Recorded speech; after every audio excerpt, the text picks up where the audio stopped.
मर जाना कबूल है, उनके साथ जाना हमको कभी कबूल नहीं है, ये अच्छी तरह जान लीजिए। तो बड़े बड़े नेता बड़े बड़े वादे करके फिर से मुकर जाते हैं और राजनीतिक भूचाल लाने में माहिर हैं। वो अपने एक खिलाड़ी है, अपने जिंदगी में अपने खेल में सफल नहीं हो सके और अब इस उम्र में सफलता की कहीं से गुंजाइश भी नहीं है। जिस इंडिया गठबंधन को नीतीश कुमार बनाए थे, अब उस इंडिया गठबंधन का क्या होगा, कई सारे सवाल छोड़ करके नीतीश कुमार अब फिर से एनडीए गठबंधन का दामन थाम लिया है। और जो जंगल राज से गुंडा राज तब्दील कर रहा था, उससे मुक्ति के लिए बिहार की जनता के भावनाओं के अनुकूल निर्णय लिया गया।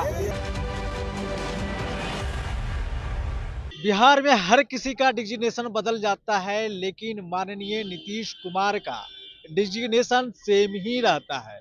हर किसी का डिजिग्नेशन चेंज हो जाता है। जो नेता प्रतिपक्ष होते हैं वो डिप्टी सीएम हो जाते हैं, जो डिप्टी सीएम होते हैं वो नेता प्रतिपक्ष हो जाते हैं। और इसी का गवाह ये राजभवन है। पहली बार ये गवाह नहीं बनी है कि नीतीश कुमार यही राजभवन के अंदर जाकर के शपथ ग्रहण लिए। ऐसा कई दफा हुआ है कि नीतीश कुमार अचानक आते हैं और राजभवन के अंदर जाते हैं और इस्तीफा सौंपते हैं और फिर कुछ ही घंटों बाद फिर से शपथ ग्रहण भी कर लेते हैं। तो ये रहा है नीतीश कुमार का जो राजनीतिक कैरियर जो अभी उठापटक वाला चल रहा है, जो खेला होबे के नाम से लोग जान रहा है, वो तो आप देख ही रहे हैं कि बिहार में कितना खेला हो रहा है।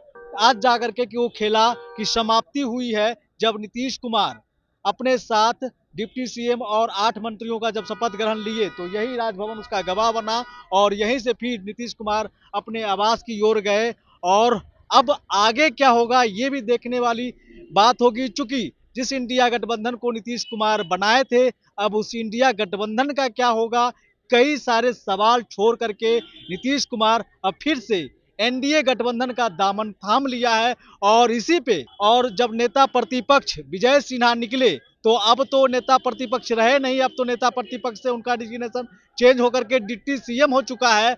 जब उनसे मीडिया कर्मी पूछा कि तेजस्वी यादव बोल रहे हैं कि नीतीश कुमार का पटने की राजनीति रहा, वो खेल रहे हैं, तो उसी सवालों का जवाब विजय सिन्हा ने देते हुए कहा कि वो तो एक खिलाड़ी हैं, वो बढ़िया खेल नहीं खेल सके, इसीलिए आज ये दिन उनको देखना पड़ रहा है।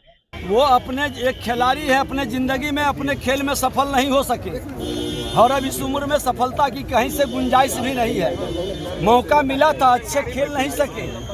अगर जो अच्छा खेलते तो फिर उनको खेलने की जरूरत नहीं पड़ती। नीतीश जी और बिहार में मोदी मय हो गए हैं, पूरी तरह से रामलला विराजे हैं और बिहार में भी मां जानकी की धरती है। अयोध्या से बिहार तक राम राज्य की सपना को साकार किया जाएगा। अंदर जो अराजकता का वातावरण बन रहा था, सुशासन स्थापित करने के लिए एनडीए सरकार के समय जो विकास ठहर गई थी, उस विकास को बढ़ाने के लिए और जो जंगल राज से गुंडा राज तब्दील कर रहा था, उससे मुक्ति के लिए बिहार की जनता के भावनाओं के अनुकूल निर्णय लिया गया और उसको बाहर किया गया है। नेतृत्व के प्रति हम फिर से आभार व्यक्त करते हैं और विकास ठहरी हुई विकास को आगे बढ़ाना है। और जो एनडीए सरकार डबल इंजन की सरकार में जो भी गति रुक गई थी, उस गति को और तीव्र गति से बढ़ाना। क्या खेला होगा?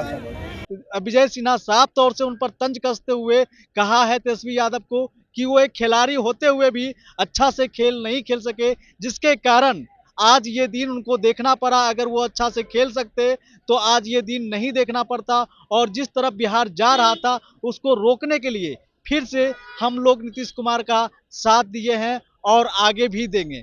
कई तरह की बात हो रही है। अब तो ऐसा हो गया है कि नेता की बातों पर विश्वास करना भी बड़ा मुश्किल हो चुका है। जो नेता बयान देते हैं कि ये पगड़ी जो हम बांध रहे हैं, ये नीतीश कुमार को कुर्सी पर से जब हम उतार नहीं देंगे तब तक खोलेंगे नहीं, उधर नीतीश कुमार कहते हैं कि इनके पिताजी के साथ क्या हुआ, क्या किया, अब तो हम मर जाएंगे लेकिन बीजेपी के साथ नहीं जाएंगे। मर जाना कबूल है, उनके साथ जाना हमको कभी कबूल नहीं है, ये अच्छी तरह जान लीजिए, समझ लीजिए। सब बोगस बात है। काहे के लिए बोल रहा है? इतना हिम्मत करके फिर मेहनत करके लाला करके हमको किया, क्या क्या कर दिया था? बिना मतलब का इनके पिताजी पर सब पर केस फेस करके क्या कर दिया था? अब बिना मतलब का हमको ये करके और उसके बाद फिर जो हम लोग खत्म किए तब फिर कुछ करने के चक्कर। तो बड़े बड़े नेता बड़े बड़े वादे करके फिर से मुकर जाते हैं और राजनीतिक भूचाल लाने में माहिर हैं। तो देखते रहिए डेमोक्रेटिक लाइव और आपकी प्रतिक्रिया क्या है कमेंट बॉक्स में जरूर डालें। धन्यवाद।